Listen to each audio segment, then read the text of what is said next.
News centre की शुरुआत कर रहा हूं देश के 10 करोड़ मरीजों के लिए एक बेहद बुरी खबर से। और मैंने आपको आगाह किया था, हमारी टीम ने आपको आगाह किया था। 26 सितंबर को हमने बताया था कि दाम फिर से बढ़ने वाले हैं। कैंसर, डायबिटीज, हार्ट पेशेंट्स जो हैं उनकी दवाइयों के दाम बेतहाशा बढ़ गए हैं। और ये सब कुछ हुआ है नरेंद्र मोदी की अमेरिका यात्रा की वजह से। प्रधानमंत्री की अमेरिका यात्रा से पहले नेशनल न्यूज सेंटर ने आपको बताया था कि मोदी की अमेरिका यात्रा से ठीक पहले जरूरी दवाओं की लिस्ट में जो 108 दवाओं के नाम हटाए गए हैं वो मुश्किल बढ़ाएंगे। और यह फैसला इसलिए किया गया ताकि अमेरिका के उद्योगपतियों को संदेश दिया जा सके कि भारत उनके मुनाफे का पूरा ख्याल रखता है।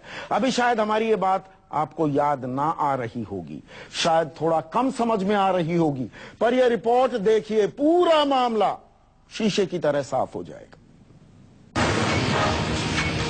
नरेंद्र मोदी की अमेरिका यात्रा के दौरान 29 तारीख को आपने अपने अपने टीवी सेट पर ये तस्वीरें जरूर देखी होंगी। मोदी जी अमेरिका के बड़ी कंपनियों के सीईओ के साथ नाश्ता कर रहे हैं। आपने देखा होगा टीवी चैनलों के जाने माने पत्रकार और एंकर चिल्ला चिल्ला कर आपको ये बता रहे थे कि प्रधानमंत्री मोदी से मिलने के लिए जानी मानी कंपनियों के सीईओ भागे भागे आए। मोदी जी देश के लिए व्यापार जुटा रहे थे, लेकिन किसी ने आपको ये नहीं बताया कि ये नाश्ता दरअसल हिंदुस्तानियों पर, आप पर, मुझ पर कितना भारी पड़ने वाला है। नरेंद्र मोदी के साथ नाश्ते की टेबल में बैठे इन बड़े सीईओ में से 3 की तारीफ हम आपको बताते हैं। केनेथ सी फ्रेजर, अमेरिका की दवा कंपनी मर्क एंड कंपनी के मुख्य कार्यकारी अधिकारी। John C Staley, chairman Hospira pharmaceuticals and medical device. David W McLennan, president Cargill food health and pharmaceuticals company. आप कहेंगे अरे भाई कौन सा गुनाह हो गया, देश के प्रधानमंत्री मोदी देश के लिए दिन रात एक कर रहे हैं और आपको चैन नहीं। अब थोड़ा धीरज रखिए और इस नाश्ते की टेबल पर जो सीईओज बैठे हैं उनकी कंपनियां कौन सी दवाई बनाती हैं उस पर गौर कीजिए। और गौर कीजिए इस बात पर कि यात्रा से पहले इन दवाइयों के दाम क्या थे और यात्रा के बाद अब दाम क्या हो गए हैं। लेकिन उससे पहले इसी खबर का एक और पहलू देखिए।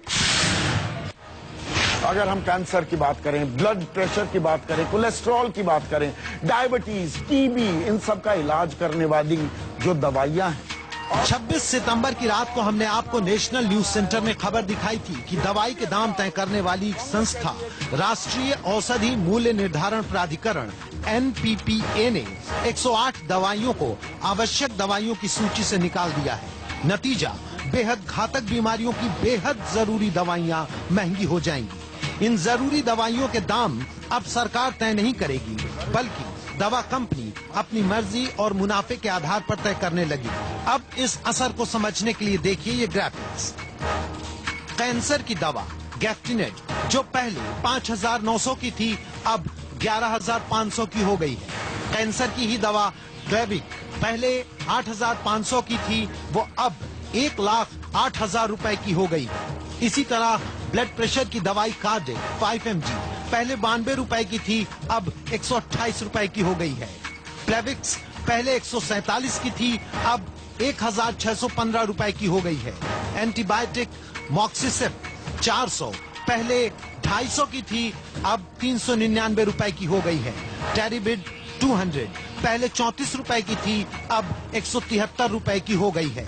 कोलेस्ट्रॉल के इलाज में इस्तेमाल होने वाली दवाई एस्ट्रोबॉस पहले 62 रुपए की थी, अब 97 रुपए की हो गई है। अब आपको समझाते हैं कि मोदी की अमेरिका यात्रा से पहले और यात्रा के बाद दवाइयों की कीमत में अंतर और दवा कंपनियों के सीईओ के साथ उनके नाश्ते का रिश्ता क्या है।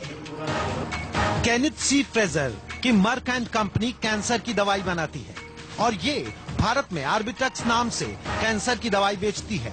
जॉन सी स्टेले की company Hospira pharmaceuticals and medical device Bharat की कंपनी कैडिला हेल्थ केयर के साथ मिलकर काम करती है। ये कंपनी भी कैंसर की दवाई साइटोटॉक्सिक बनाती है। David W McLennan, president Cargill food health and pharmaceuticals company, इनकी कंपनी कीटनाशक जेनेटिकली मॉडिफाइड बीजों की दुनिया में सबसे आगे है, जिसे लेकर पिछली सरकार में काफी विवाद रहा है। अब तस्वीर साफ हो गई होगी कि नाश्ते की टेबल पर मोदी जी ने दवा की कंपनियों को क्या संदेश दिया और भारत में निवेश के लिए उचित माहौल की क्या तस्वीर दिखाई होगी। यह भी बात आपको समझ में आ गई होगी कि खबर वो नहीं होती जो तस्वीरों में दिखती है, खबर वो है जो हम आपको बताते हैं तस्वीरों के नीचे से निकालकर।